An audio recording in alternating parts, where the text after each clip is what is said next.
جب اللہ پاک کیسے انسان سے محبت کرتا ہے تو اس پر یہ 4 نشانیاں ظاہر ہوتی ہیں۔ ہر شخص یہ جاننا چاہتا ہے کہ اللہ تعالیٰ اس سے ناراض ہے یا پھر راضی ہے، لیکن سوال تو یہ پیدا ہوتا ہے کہ انسان کو کیسے پتہ چلے کہ اللہ تعالیٰ کے پاک ذات اس سے راضی ہے یا نہیں۔ تو آج ہم اس کے بارے میں بات کریں کہ جب اللہ تعالیٰ کیسے انسان سے راضی ہوتا ہے تو اس انسان پر وہ کون سے 4 نشانیاں ہیں جو ظاہر ہوتی ہے، جس سے اس انسان کو سمجھ جانا چاہیے کہ اللہ تعالیٰ کے ذات اس سے راضی ہے۔ ناظرین، حضرت موسیٰ علیہ السلام اللہ تعالیٰ سے ہم کلام ہوا کرتے تھے، یعنی کہ اللہ تعالیٰ سے باتیں کیا کرتے تھے۔ انہوں نے اللہ تعالیٰ سے فرمایا کہ میرے معبود تیرے راضی ہونے کی نشانیاں کیا ہے؟ تو خالق کائنات نے فرمایا، اے موسیٰ، جس بندے سے میں خوش ہوتا ہوں تو میرے راضی ہونے کے سب سے پہلے علامت یہ ہے کہ میں اس کے گھر بیٹی جیسے رحمت کو بھیج دیتا ہوں۔ جس بندے کے گھر بیٹے پیدا ہو جائے تو سمجھ لینا کہ اس بندے سے میں راضی ہوں۔ ناظرین، جو بندہ دین اسلام کی شریعت کے مطابق اپنے بیٹے کی تربیت کرتا ہے، اپنے بیٹے کو جوان کرتا ہے، یعنی اپنے بیٹے کو دین اسلام کا علم سکھاتا ہے اور جوان ہو جانے کے بعد اس بیٹے کا نکاح کر کے اس کو رخصت کر دیتا ہے، تو ایسے بندے کے متعلق اللہ تعالیٰ نے فرمایا ہے کہ میں ایسے بندے پر راضی ہوتا ہوں، اتنا خوش ہوتا ہو کہ اس بندے کو قیامت کے دن بغیر حساب کتاب کے میں جنت میں داخل کر دوں گا۔ اس بات کی وضاحت ہمیں حدیث محمدی سے ملتی ہے کہ حضرت محمد مصطفیٰ صلی اللہ علیہ وآلہ وسلم نے اپنے صحابہ سے ارشاد فرمایا کہ میرے صحابہ، جس بندے کے 3 بیٹیاں ہو اور وہ اپنی تینوں بیٹیوں کے اچھی طرح پرورش کرے، میرے دین کے تعلیم دے، تینوں بیٹیوں کو قرآن سکھائے، حلال کا لقمہ انہیں کھلا کر ان دنوں بیٹیوں کو جوان کرے، اور جوان کرنے کے بعد شریعت محمدی کے مطابق یعنی میرے شریعت کے مطابق اپنی بیٹیوں کا نکاح کر کے ان کو رخصت کر دے، تو مجھے قسم ہے اس اللہ کے جس کے قبضہ قدرت میں میرے جان ہے، وہ بندہ مجھے اتنا پسند ہے کہ قیامت کی دن نفسا نفسی کا عالم ہوگا، اور وہ تینوں بیٹیوں کا باپ، اور میں جنت میں اس طرح داخل ہو کہ جس طرح یہ دونوں انگلیاں آپس میں ملی ہوئی ہے۔ ابھی رسول خدا صلی اللہ علیہ وآلہ وسلم یہ بات سنا ہی رہے تھے کہ ایک شخص کھڑا ہوا اور کہنے لگا، یا رسول اللہ، جن کے 3 بیٹیاں ہوں گے وہ تو آپ کے ساتھ جنت میں چلا جائے گا، لیکن یا رسول اللہ صلی اللہ علیہ وآلہ وسلم، جن کے 2 بیٹیاں ہوں گی تو کہاں جائیں گی؟ تو ہمارے پیارے آقا صلی اللہ علیہ وآلہ وسلم نے فرمایا، اے میرے صحابی، 2 بیٹیوں والا باپ بھی قیامت کی دن جنت میں میرے ساتھ ہی داخل ہوگا، جیسے ایک انگلی دوسرے انگلی کے ساتھ جڑی ہوئی ہے۔ پھر ایک دوسرا شخص کھڑا ہوا اور وہ کہنے لگا، یا رسول اللہ، 3 بیٹیوں والا تو جنت میں چلا جائے گا اور 2 بیٹیوں والا بھی آپ کے ساتھ جنت میں چلا جائے گا، لیکن یا رسول اللہ، میرے تو صرف ایک ہی بیٹی ہے، تو کیا میں آپ کے ساتھ جنت میں نہیں جا پاؤں گا؟ یا رسول اللہ، اس نعمت سے میں تو محروم رہ گیا۔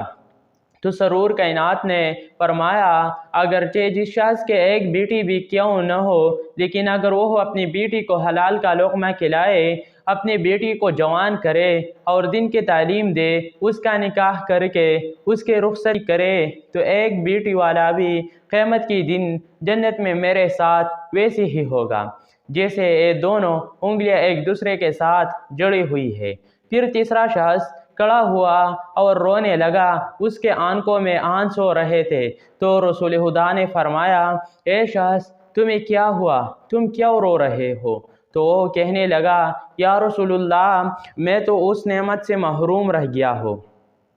تو رسول اللہ صلی اللہ علیہ وآلہ وسلم نے فرمایا، اے شخص، بتاؤ تو صحیح ہوا کیا ہے؟ تو وہ شخص کہنے لگا، یا رسول اللہ، میرے تو ایک بھی بیٹی نہیں ہے، تو پھر میں کہاں جاؤں گا؟ میں تو آپ کے ساتھ جنت میں نہیں جا پاؤں گا۔ تو سرور کنین نے فرمایا، یہ شخص کیا تمہارے بہن ہے؟ اس شخص نے کہا، جی ہاں یا رسول اللہ، میرے ایک بہن ہے۔ تو رسول اللہ صلی اللہ علیہ وآلہ وسلم نے فرمایا، اپنے بہن کے منہ میں حلال کا لقمہ ڈالو، یعنی اس کو حلال رزق کھلاؤ، اپنے بہن کے پرورش کرو، اس کو دین کے تعلیم دو، اس کو قرآن کے تعلیم دو، شریعت کے مطابق اس کا نکاح کر کے اس سے رخصت کر دو۔ تو قسم ہے رب ذوالجلال کے قیامت کا دن ہوگا، نفس نفسی کا عالم ہوگا، تو اور میں جنت میں ایسے ہوں گے جیسے یہ دونوں انگلیاں ایک دوسرے کے ساتھ جڑی ہوئی ہے۔ تو ناظرین، یہ ہے بیٹی کے شاون و مرتبہ، بیٹی اللہ تعالیٰ کی رحمت ہے۔ پھر اللہ تعالیٰ نے حضرت موسیٰ علیہ السلام سے فرمایا کہ اے موسیٰ، میرے ہوش ہونے کی دوسری نشانی یہ ہے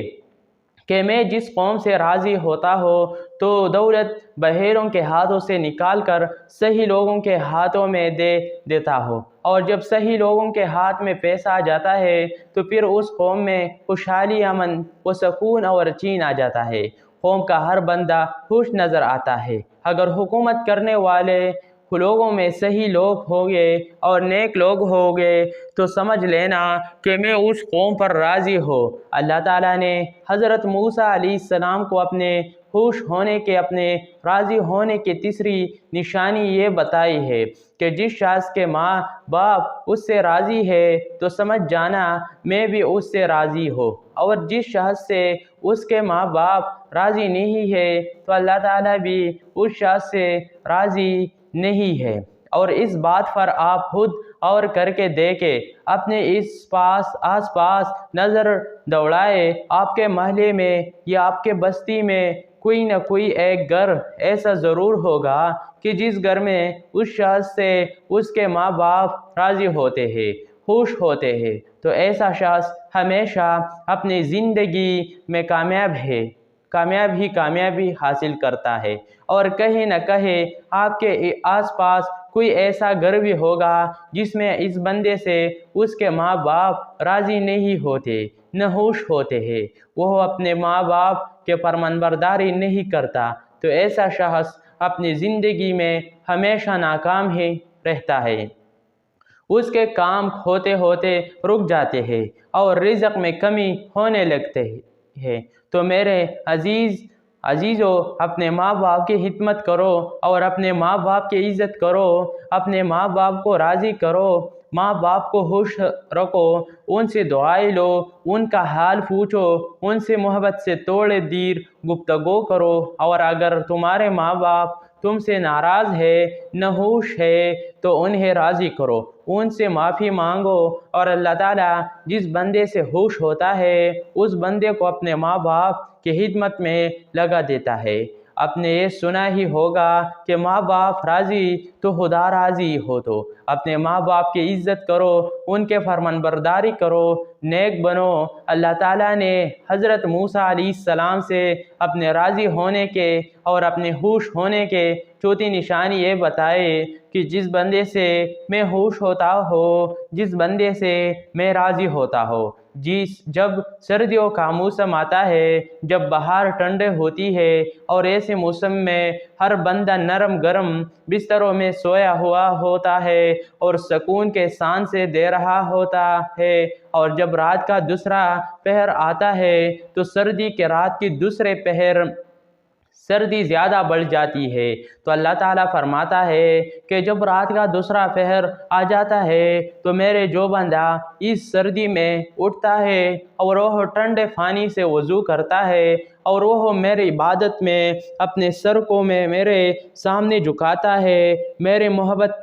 میں اپنے سر کو جھکاتا ہے، ایسے شخص سے بھی میں محبت کرتا ہوں اور میں ایسے شخص سے ہمیشہ راضی رہتا ہوں۔ تو ناظرین، کچھ لوگ یہ سمجھتے ہیں کہ اللہ تعالیٰ نے جن لوگوں کو دولت سے نوازا ہے، جن لوگوں کو عزت سے نوازا ہے، جن کا بڑا کاروبار ہے، بڑے بڑے گاڑیاں ہیں، بڑا گھر ہے، تو ایسے شخص سے اللہ پاک ہوش ہے، لیکن ایسا نہیں ہوتا بھی ہے اور نہیں بھی، کیونکہ اللہ تعالیٰ جس سے راضی ہوتا ہے اس کا امتحان لیتا ہے، اور اللہ تعالیٰ جو چاہے وہ کر سکتا ہے، اور جس سے محبت کرتا ہے اس کو آزماتا ہے۔ اور گاڑی بنگلہ، عزت، کاروبار، پیسہ، دولت، یہ ساری چیزیں اللہ تعالیٰ کے راضی ہونے کے، یہ خوش ہونے کے نشانیاں نہیں ہے۔ یہ چیزیں تو ہر وہ انسان حاصل کر سکتا ہے جو انسان کے لیے دن رات محنت کرتا ہے۔ آپ حضرت ابراہیم علیہ السلام کی زندگی دیکھیں۔ حضرت ابراہیم علیہ السلام اکیلے تھے جو اللہ پر ایمان رکھتے تھے، جو بتوں کے پوجا نہیں کرتے تھے، اس لیے ان کے والد بھی ان کے خلاف ہو گئی، انہیں آگ میں ڈالا گیا، ان کے لوگوں ان کے خلاف ہو گئی۔ سوچا اگر اللہ تعالیٰ ان سے اتنی محبت کرتا تھا اور ان کے ساتھ ایسے معاملے ہوئے، اللہ کے طرف سے ایسے آزمائشیں آئے، اور حضرت ابراہیم علیہ السلام نے ہر آزمائش کو ایمان کے ساتھ، صبر کے ساتھ، اللہ پر یقین کے ساتھ پورا کیا۔ اور آج ہم یہ کہتے ہیں کہ جس شخص کے پاس اچھا کاروبار ہے، دولت ہے، بڑے گاڑیاں ہیں، بڑے بنگلے ہیں، بڑے زمینیں ہیں، جائیدادیں ہیں، اللہ تعالیٰ صرف اس سے محبت کرتا ہے۔ ایسا نہیں ہے، بلکہ اگر آپ صحیح سلامت ہے، آپ کا جسم صحیح سلامت ہے، آپ کا گھر صحیح سلامت ہے، آپ کے گھر میں رہنے والے صحیح سلامت ہے، آپ ماں باپ صحیح سلامت ہے، آپ کو اولاد جیسی نعمت سے نوازا ہے، اللہ تعالیٰ نے اپنے تھوڑا ہی کماتے ہو لیکن حلال کماتے ہو تو بھی اللہ تعالیٰ آپ سے راضی ہوتا ہے، خوش ہوتا ہے۔ یہ بھی اللہ تعالیٰ کی نعمت ہے جو اللہ تعالیٰ نے اپنے آپ سے راضی ہو کر آپ کو دے ہے۔ ضروری نہیں کہ اللہ تعالیٰ جس شخص سے راضی ہو اسے دولت دی، اسے گاڑی دی، بنگلہ دی، دنیا کے عیش و آرام دی۔ اللہ تعالیٰ ہر شخص کو ہر طرح سے آزماتا ہے۔ اللہ تعالیٰ نے اپنے نبیوں کو آزمایا تو ہم تو اس کے بندے ہیں۔ حضرت ایوب علیہ السلام کو اللہ تعالیٰ نے بہت سارے دولت دی تھی، لیکن آخر میں اللہ تعالیٰ نے ان سے وہ دولت واپس لے کر ان کا امتحان دیا۔ حضرت یوسف علیہ السلام کو غلام بنا کر زندان میں ڈالا گیا، اللہ تعالیٰ نے انہیں وہاں سے نکال کر مصر کا بادشاہ بنا دیا ہے۔ ہمارے نبی حضرت محمد صلی اللہ علیہ وآلہ وسلم واقع کیا کرتے تھے،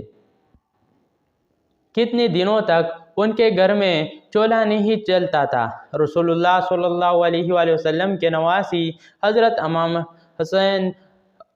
علیہ السلام سے کتنے بڑے قربانی ہے۔ تو اللہ تعالیٰ ہر شخص کو الگ الگ طرح سے آزماتا ہے، الگ الگ چیزوں سے آزماتا ہے۔ کسی کو دولت دے کر آزماتا ہے تو کسی دولت لے کر آزماتا ہے۔ اللہ تعالیٰ قرآن میں فرماتا ہے کہ بے شک ہم تمہیں آزمائیں گے اور ضرور آزمائیں گے۔ اللہ پاک ہمیں دین اسلام پر ثابت قدم رہنے کے توفیق عطا فرمائے اور ہمیں نیک وکاروں میں شامل کرے۔ ناظرین، کمنٹ بکس میں اللہ تعالیٰ کے 99 ناموں میں سے، مبارک ناموں میں سے ایک نام ضرور ٹائپ کرے۔